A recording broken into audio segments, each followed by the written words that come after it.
Russo'sBrand.com, where the pros are the pros. Well, we discussed last week how R-Truth had tweeted that he was not being re-signed by WWE and his time with the company was over. Well, that changed throughout the weekend as he returned at Money in the Bank, and on Raw he cut off his hair and started the Ron the Truth Killings gimmick instead of R-Truth.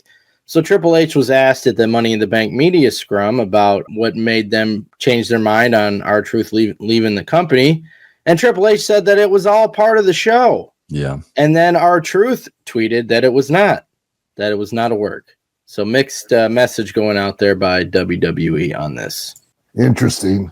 I don't know what to make of this because I don't know what they gain by two different messages going out and from two different sources, especially one from the talent and then one from the office.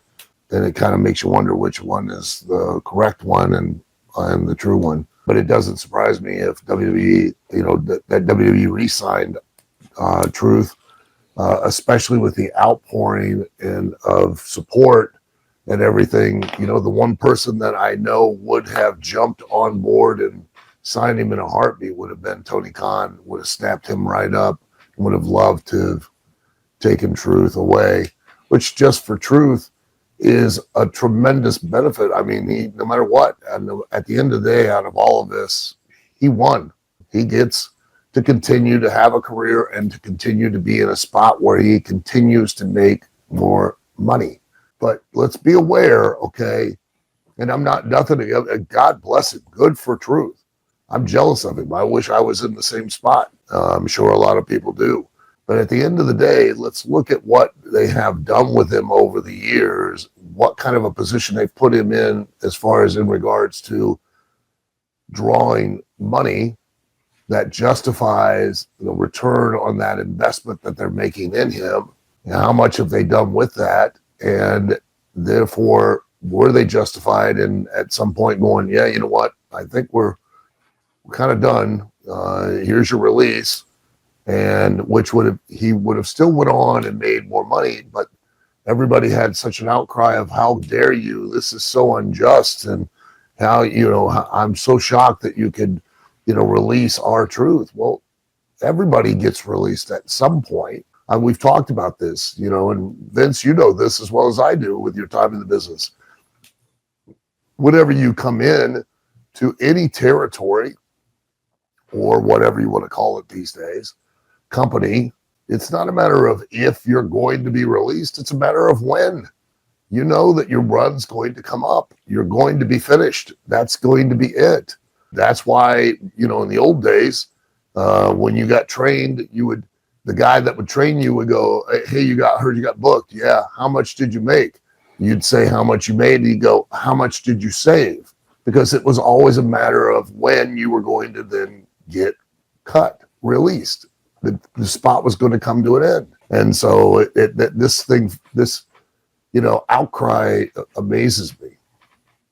It amazes me. Not that I have any heat about it happened. It amazes me too, Al, because again, this is another example to me of the tail wagging the dog. Al, remember Vince McMahon's philosophy? And Vince McMahon's philosophy always was, I am going to feed this to you and you are going to like it and eat it, whether you like it or not. That was always Vince's philosophy. Vince decided who the guy was going to be, and it was Vince's decision.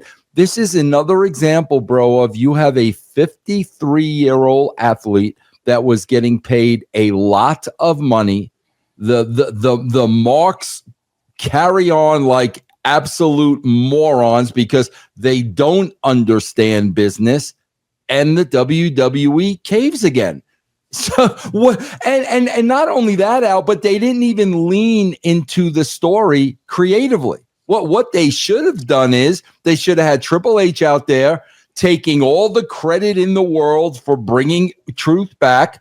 Truth should have come out there and said, no, bro, it wasn't you. You released me. It was them. And then, lean into the age, lean into the guy being 53 years old. They did none of that. And now here's why it wasn't a work. Bro, if it was a work, they're stupider than I thought they are. Bro, you're going to put this kind of heat on yourself with the backlash of letting him go. You know you're going to get heat, and you're going to put that kind of heat on the company.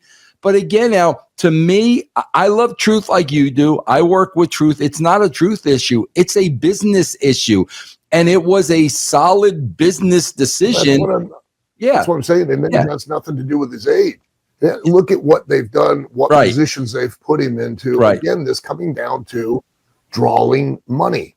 Right. How many people have paid to see truth, and how many positions he's been put in over the years? This guy's had an amazing 19 years. 19 years. At some point, with as little has been done with him, is no matter how much you like him, there's a return on the investment. Right. That you've got to consider. And you've got to open that spot up for another talent to come in that you might potentially be able to capitalize on more. Mm-hmm. That's just how it goes. Yeah. Again, good for truth. I mean, damn, God bless him. 19-year run. And again, even being released, he'd have made so much money on the indies for such a period of time. Tony Khan would have picked him up just basically to rub WWE's nose in it, and he would have gotten a ton of money from Tony Khan to sign, more than what he would have drawn. You know what I mean? I'd just be honest. Yeah. It has nothing to do with his age, because physically and aesthetically, he could perform on a level of a much younger guy, and he physically looks like a much younger guy. Yeah. He don't look 53. He looks 33. But it comes down to how many people are going to tune in, how many people are going to buy a ticket to see our truth. I agree. And 1,000%. based on what they've done track record wise, apparently it's not a lot. Well, I was told by somebody that within, so it's legit, that the love and admiration of this Mark fan base is very, very important to Triple H. He wants to be beloved. I mean, that explains the Joe Henry thing at WrestleMania. That was his decision. I don't understand that, Al, because at the end of the day, that's what the Joe Henry thing did business wise at WrestleMania either. That's what I'm saying, Al, because that type of mentality is going to conflict with business. One thing I was confused about, besides the fact that one person's saying it's a work and the other person's saying it's not. Yeah. If this was a work, why would it be just a wrestler tweets where a lot of the audience wouldn't even know what the hell's going on? Because if it's part of the show, it was never put on the show. I agree. It came back on the show, right? Right. And I don't think it was a work, because what business does it serve as far as where's the heat? It's with the company. It's not with an individual. It's not like if you were going to do this as a work, you're going to want to use that heat to draw and cause a conflict with someone that the resolution has to happen in the ring. That's why a lot of these angles these days, or have been for over the years, don't work. The heel comes in and wants to take over the company. That's not a conflict that gets resolved in the ring. That's backstage. That's in the boardroom or whatever. If it were a work, well, how is R-Truth how are we going to resolve the conflict with the company? We're not. It doesn't work that way. Now, if they had put that John Cena had beat R-Truth at his recent run, and then John championed the idea of R-Truth being released, and then the fans having an outcry, and then R-Truth being brought back, and now R-Truth coming back in and then beating John Cena at some point, not for the title, but just beating him for some personal reason. Hey, yeah, then that's a work. You know what I mean? Al, Triple H doesn't understand, man. He talks out his ass and he makes himself look like a total freaking moron and idiot, because, again, I got to be beloved by the internet. So, no, I never let him go. It was all part of the show. It was all a work. Well, then, bro, you're an absolute idiot and you don't have a clue how to book. Al, he just lost to the heel John Cena. Okay, John Cena just beat R-Truth. So the following night, R-Truth comes back and cuts his own hair. We're not going to have Cena cut off his locks to get heat on the heel. So, see, that's why Triple H is an idiot, bro. If what you're saying is true, bro, which it isn't, you don't want the freaking internet to know that, yeah, bro, you did let him go, but because they carried on, you brought him back. Now you're going to say it's part of the show like I'm an idiot. Well, now you're a bigger idiot, bro, because if it was a part of the show, a day later, you're going to have the guy cut his own hair instead of having the heel cut off his hair. Now you're really an idiot. I don't understand. Well, I really, I don't understand a lot of this.